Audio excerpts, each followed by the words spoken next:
Sports Talk Chicago. Remember, Jon Zaghloul, John Meadows directing and producing. Back for the last segment of today's program. If you missed any part of this show, easy way to go back and listen to it. Go to sportstalkchicago.com. You can also find us on YouTube at Sports Talk Chicago. Subscribe. We have segments all over there in any of your favorite podcasting platforms. We separate the show by segment, and we give you a full show as well. So many different ways to listen. You're out and about for only 20 minutes. Want to listen to one of our segments? That's fine. Want to sit down for 48, 50 minutes and listen to the whole thing at once? That's good, too. We don't mind either way. We're just happy you're listening. I want to give a big shout-out as well to all of our great radio and TV affiliates. 101.1 Peoria Sports Radio, 98.3 The Life, WKAN, 105.5 The Ticket, ACTBJ and TBWJOB, Cities 92.9 Talk FM, and our brand new friends in Rockford, WROK, 1440 AM. We are so excited, grateful, and happy. Another huge shout-out up there to Johnny Vincent, the program director, Chuck Armstrong, also Town Square Media corporate headquarters, Kurt Johnson. Certainly appreciative to them of giving us this opportunity. Town Square is a great partner, but also, of course, WROK locally. Johnny has been an amazing partner behind the scenes. We are looking forward to being a part of the Rockford family for years to come. I have been trying to get in Rockford for a long time with this program, so I'm so excited to say that we are there. And you can listen to us every weekend, Saturdays and Sundays, to get the latest on Chicago sports news, Chicago sports talk, my unfiltered opinions, interviews, so much there to offer. And I am just so pumped knowing that we're there now in Rockford. That brings us to 9 stations on this network. We are on 9 stations every single week here in STC. And that's something that not many people could say that they've done. And this is not a boastful moment. It's a gratitude moment. I want to thank all of you for allowing us to do that. My audience is so loyal and so helpful. They help to push these things to come forward, in addition to John Meadows, who does everything you think of behind the scenes, he does. And because of him, this show could be syndicated. So there's a big reason, and we're so grateful that we're able to be on all of these stations, that we're able to expand our footprint across the state and, frankly, across the region now, across the Midwest.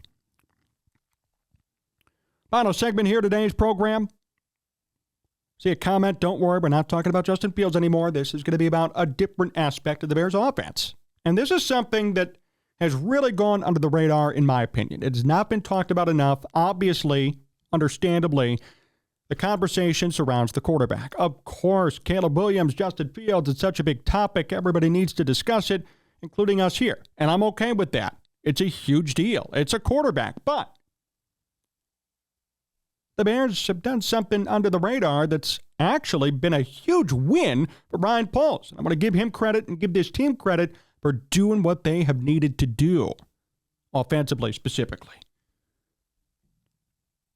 So let's look back to last year for a second. Bears in their backfield had a 3-headed monster.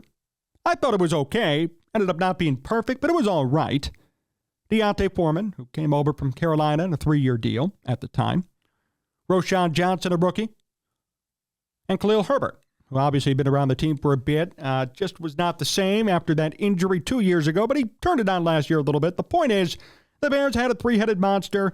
It kind of worked here and there. There were some moments, but it was not perfect, and it was not an efficient run game model compared to years past for this team. We've seen some great and efficient run game models for this team, even recently. Jordan Howard and David Montgomery, even in recent history. Tariq Cohen for that 1 year, right?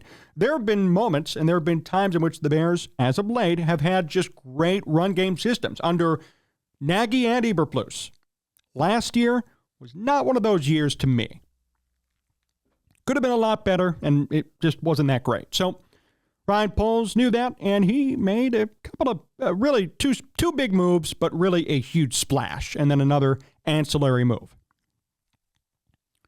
The Bears have signed DeAndre Swift for a 3-year contract. In case you don't know who DeAndre Swift is, he is officially, in my opinion, a superstar running back in football. He was doing great things in Detroit, and last year really broke out in Philadelphia. Averaged 4.6 yards per carry, 1,049 yards rushed for. Added 214 receiving yards and 39 catches. This guy's a multifaceted running back. He is quick, he is nimble, and he is a legitimate force to be reckoned with. He's really good. And the Bears brought him in. That move in and of itself caused major headlines. Keenan Allen one did too, but Swift last year made the Pro Bowl. Career high 1,049 yards, career high 5 touchdowns. Appeared in 16 games, 15 starts. Didn't even play a full 17-game season and put up those numbers. He did really good. And the Bears now have him to be their RB1. Now, in an ancillary move, which it really didn't make too many headlines, but I saw this happen actually today, D'Onta Foreman's no longer with the team. He signed a 1-year deal with Cleveland. So now, Ryan Poles essentially traded for DeAndre Swift and only had to give up DeAndre Swift and only had to give up D'Onta Foreman, really. Now the Bears' 3-headed running back monster entering this season. Listen to this. DeAndre Swift, who's a Pro Bowl running back, Roschon Johnson, who has tons of promise entering his second year, and Khalil Herbert. Talk about an upgraded backfield. Talk about an elite backfield, I would say. I would say that's got to be a top 10 backfield in football, even. You're bringing in DeAndre Swift, who in and of itself is a top 10 running back. Numbers prove that, and of course, eye test. Roschon Johnson, who has a ton of potential, still a ton of potential. I'm very high on Rojo. And, oh, by the way, Khalil Herbert's still there. And last year, near the latter part of the year, he really heated up. And he really got better. That's exciting. I don't think it's being talked about enough. And this goes back to Caleb Williams and the offense in general. He's going to have a lot of weapons to choose from. And the Bears are going to have a lot of weapons to choose from. Because you already got Keenan Allen and DJ Moore.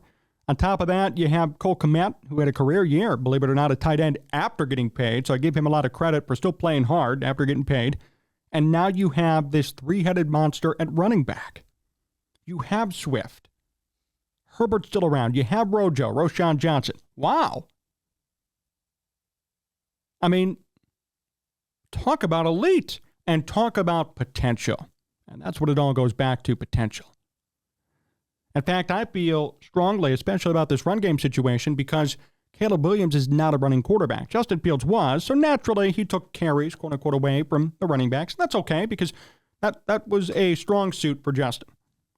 But Caleb Williams is not really a runner. He's more of a pocket passer. So there is going to be a heavy emphasis, again, on legitimately running the football. There's going to be an emphasis on design run plays. There's going to be an emphasis on utilizing DeAndre Swift as much as possible. Maybe Roschon Johnson, Khalil Herbert on third down. Maybe Roschon Johnson for a pass catch play. The options that the Bears have in the backfield alone goes to show how much their offense has improved. And that's not even accounting for quarterback and wide receiver. Not even accounting for those other two very, very, very important positions. We're just talking running backs here. That's something that's positive. That's something that needs to be spotlighted. That's why we're doing it now. I know there's discord about, the quarterback stuff, and I get it, right? But this is something I think we can all agree on, and this is something that's super exciting. The Bears having a legitimate backfield is great, and it's only going to help them win and help Caleb Williams conform and get used to this new situation that he's going to be in. The best thing you could do for a rookie quarterback is load up weapons around him and have him feel at home day one. The Bears, to their downfall, did not do that with Justin Fields. That's true. They had a lame duck head coach. They had a lame duck GM. That already was a problem. Then on top of that, they had literally no names whatsoever. And in his first game, Jesse got sacked 9 times because the offensive line was crap. They had nothing to help him, especially in his rookie year. Now, things got better after that. I'm not talking about after. I'm talking about his rookie year. There was not much there. That team was horrible. And they got better and better and better. Now Caleb Williams is going to walk into really a ready-made situation. Caleb Williams is going to be walking into an unbelievably talented team. He's going to have the doors wide open for him to succeed. There won't be any excuses. Which is good, because I want him to succeed. When he walks in, there won't be a, oh my gosh, I got nothing here. No, I got Keenan Allen. I got DJ Moore. I got DeAndre Swift and Khalil Herbert. Roshan Johnson's there. Oh yeah, and the Bears signed a center. Not bad at all. And that's the part that we need to look forward to. It's okay to talk about the Justin Fields stuff for a little bit. I know the wound is still fresh for a lot of people, but in terms of the Bears as an organization, based on what they have today on paper, of course, they have a huge opportunity to do great things in 2024. I'll be the first one to say that. They really do. There's a lot there. They just got to execute. But the Bears have had, well, they've had a lot of good teams on paper that have not worked out. We know that. But I will say that this team on paper is looking amazing. And it's going to be up to everybody, all the players, GM, head coach, everybody involved to make it work. So let's see if it works. But just saying on paper, there are things to look forward to. Caleb Williams is going to be, I'd say, at least average. And if he's at least average, he's going to play decent football. He's going to play winning football or at least game manager football, which is fine for his rookie year. You have 3 solid running backs, one of which is one of the best in football. You have 2 of the best wide receivers in football. You're going to have a bolstered up offensive line. The defense, for the most part, staying intact. This team should, at minimum, win 10 games. At minimum, if not more. So those are the things we have to look forward to and we have to spotlight, right? Because at the end of the day, as I said earlier, and I'll say it again, we all just want this team to win. That's it. I just want the Bears to win. I'm not really worried about who does it or who does what or who hates this person or that person. I just want to see them win. I want to see them succeed. And this year, I think a realistic expectation is a wild card spot and a playoff appearance. And I think they could do that. I really think they could do that with this team. That's not just the quarterback I'm talking about. That's why I dedicated this segment to the run game and really to the wide receivers too. And this offense as a whole, this team as a whole, they have bolstered so many other pieces besides the quarterback. The quarterback's going to make the headlines. The other pieces won't. But the other pieces are going to be a big deal and are going to make a big difference in how this team performs this year. Caleb Williams is walking in to a ready-made situation. It's going to be up to him from here now on to succeed. But I'll tell you this. He has all the weapons necessary to do something. That, to me, is encouraging enough. That's all that matters, seriously. That's encouraging enough to say, yes, this could work. And I'm willing to give Caleb Williams a fair crack, a fair opportunity to make it happen. I'm worried about DeAndre Swift or Allen or DJ Moore. They're all going to show out like they've always done across their storied careers in football. Let's see Caleb build himself up and learn on the job. And let's see this team win 10 games. Let's see it happen. No reason why it can't. No reason why the Chicago Bears should not be in a wild card playoff game this winter. And that's where I'm going to plant my flag all year long. And if they come short, we're going to hold them accountable. But based on what they have right now, there's no way they shouldn't or can't make it. That, to me, is exciting. That's something that needs to be spotlighted. I want to thank everybody for hanging out here with us today on YouTube, of course. Thank you to the chat. A lot of chatters in there. Appreciate you guys. And appreciative to all of our great radio and TV affiliates across Illinois and Indiana, across the Midwest. 101.1 Peoria Sports Radio, 98.3 The Life, WKAN, 105.5 The Ticket, ACTV, Gen TV, WJOB, Cities 92.9, Talk FM, and again, our new affiliate. I hope all of you in Rockford enjoyed our first show on WROK 1440 AM. So many more to come, so buckle up. This is one of many. And if you really enjoyed it and we took you on a wild ride, don't worry. There's going to be many more of those throughout the offseason and, of course, during the season. A huge shout-out to John Meadows for directing and producing today's program. And I just want to say again, thanks to all of you. This is my first show back in, 4 or 5 weeks? And we really came out with a bang. And the Bears did it for us with the Justin Fields trade. But it was great to be here. It was great to be on with all of you. I enjoyed every second. And we will see you next week. We will be on all of your stations next week.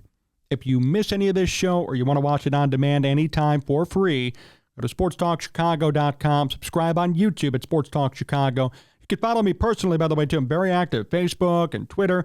Follow me at John Z Sports or look up my name, Jon Zaghloul. You can find that all over the place and be a part of the conversation at all times. Thank you to everybody for tuning in. Thank you to everybody for hanging out here with us today. We will see you next week. Until next time, so long.